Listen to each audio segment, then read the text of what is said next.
Time is one of the most important indicators of significance.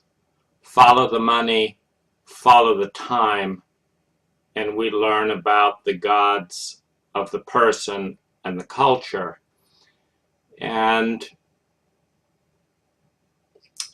there's also an aspect of time which I would call the mesh.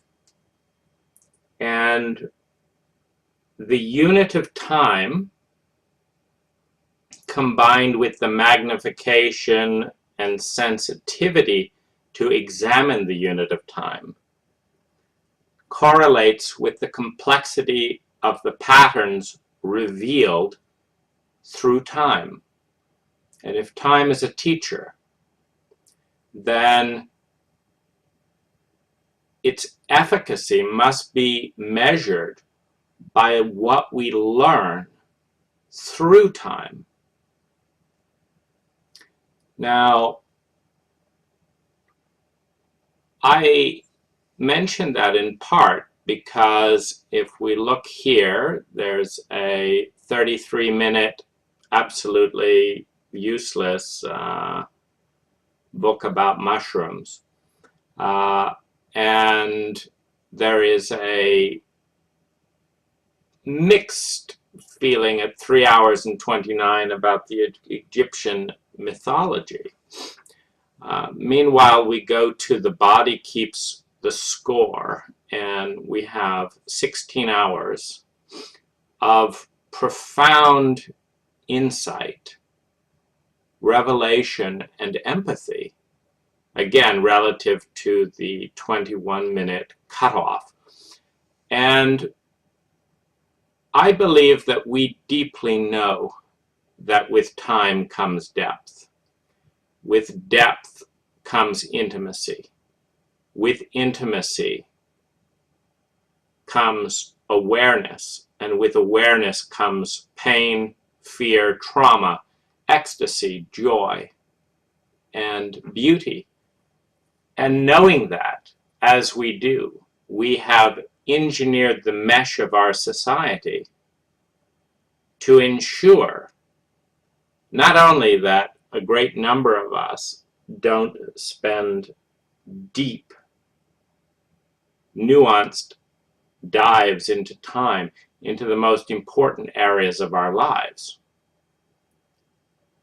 but have actually institutionalized that without question, so that people are outraged by interactions that take more than a text message, or more than 5 minutes, or more than 30 minutes, or more than an hour. We don't understand, I don't think, that in addition to cutting off the discomfort, in addition to facing the boredom that comes from a lack of showing up. I don't know if you're aware that the greatest medicine in boredom is to give something that you care about. You cannot be bored. If you are bored, you don't want to give. The question is why? And you're not bored giving that truth out either. It's a very interesting truth. I've never been bored, and I won't tolerate boredom in someone around me because it's so easy to remedy.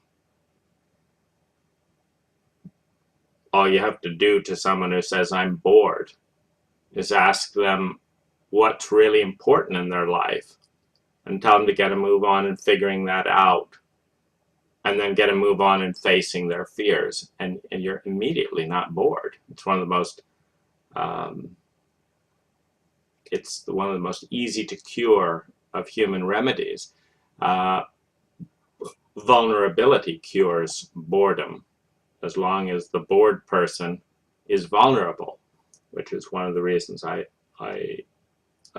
mean, I'm of course not bored with making all of the videos, but it's possible that a listener is, because a listener isn't honest with themselves and a listener won't go on record and make a video back of the nuanced reasons for all of their judgments and all the architecture.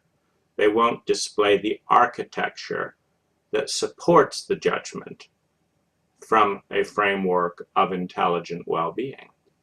You know, because that takes skill, grace, effort, real intelligence, not just referencing a social norm, which is incredibly boring. But we need to go into depths, and I have missed the depths in 1 and 2 hour documentaries.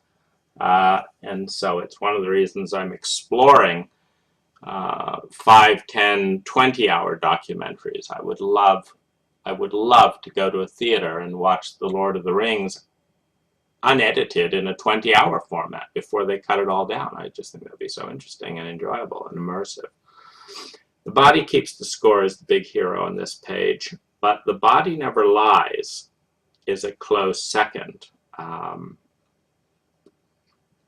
It touches on our Christian loyalty to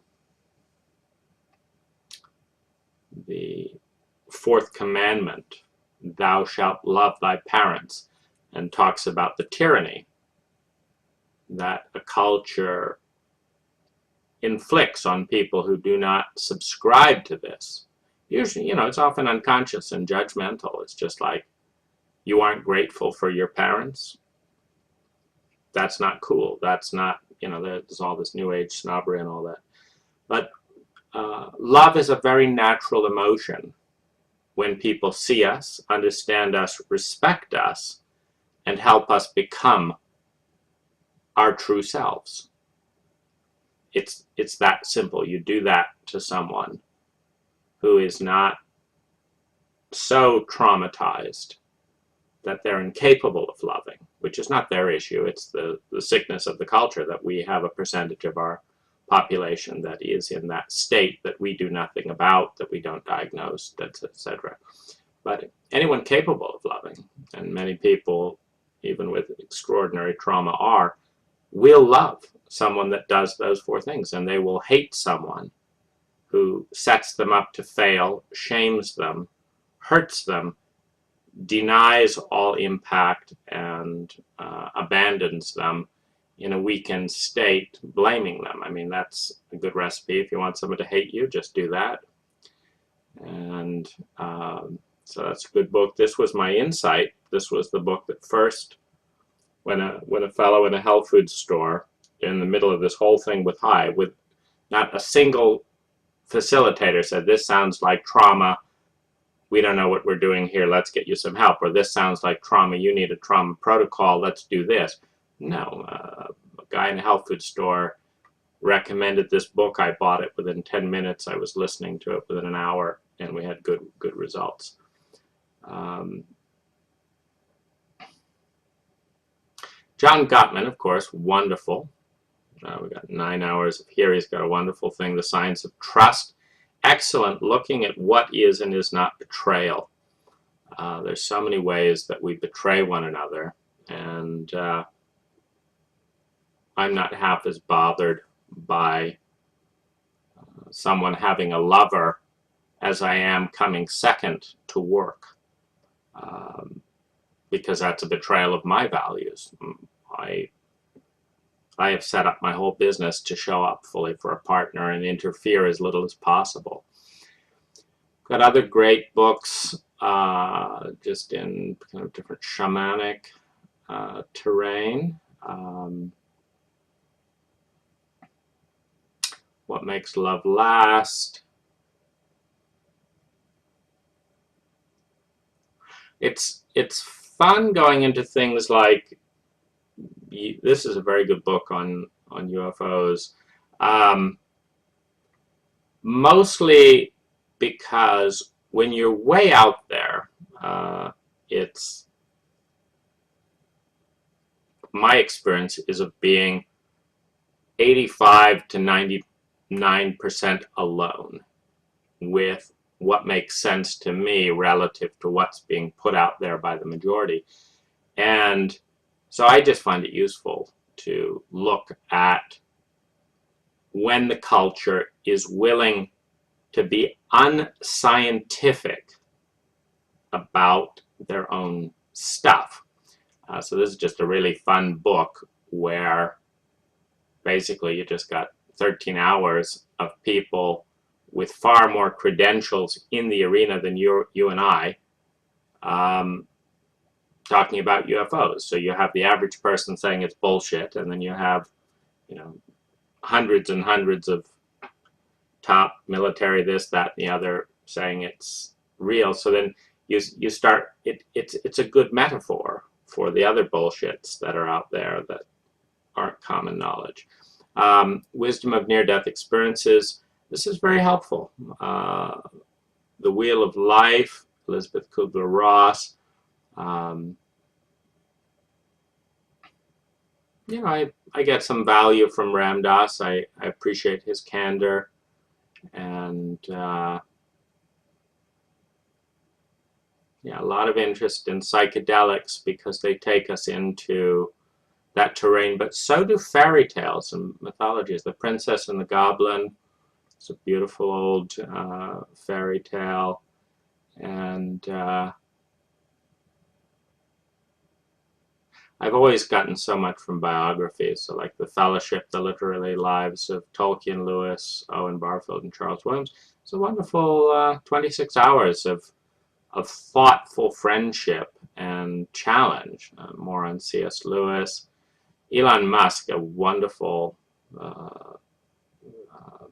you know, again, you just look at what we put our top people through to be of service. It's a nightmare, which is why we have one Elon Musk and 300 and something Americans rather than 100 Elon Musk. You know, it's like, it's a really interesting thing. If you want to be highly contributive and make a dramatic difference and change the status quo, you get a sense from Elon's biography about how much this culture, government, friends, and all that will punish you and tell you you're crazy and cheat you and this and that. It's amazing that he's so kind after all that. I really love the beauty of humanity. That I think we understand the beauty more when it's Acid Test and Food for the Gods, two of the books that started me on my drug research. Quiet, again, a very good book for highly sensitive people. The End of Power, an interesting examination, but we really, oh, and then Bold, and the future is better than you think. I mean, amongst what I look for is patterns in all of this, in fiction and nonfiction. I look for the patterns that correlate across dimensions, across fields, across time. And it's a very, very good arena to look. Anywhere that is outside of the cultural box, I connect to it with the opinion that 99% of reality, let alone the 10,000 religions, languages, and cultures that have become before us and that will come after us, are outside of our cultural box. And so anything that takes us there, which are minorities and contrarians and taboos. Just focus on minorities, contrarians, and taboos, and you have a chance of tasting maybe another 5% of the 99.9% that is bigger than our cultural box. So that's it on the media department.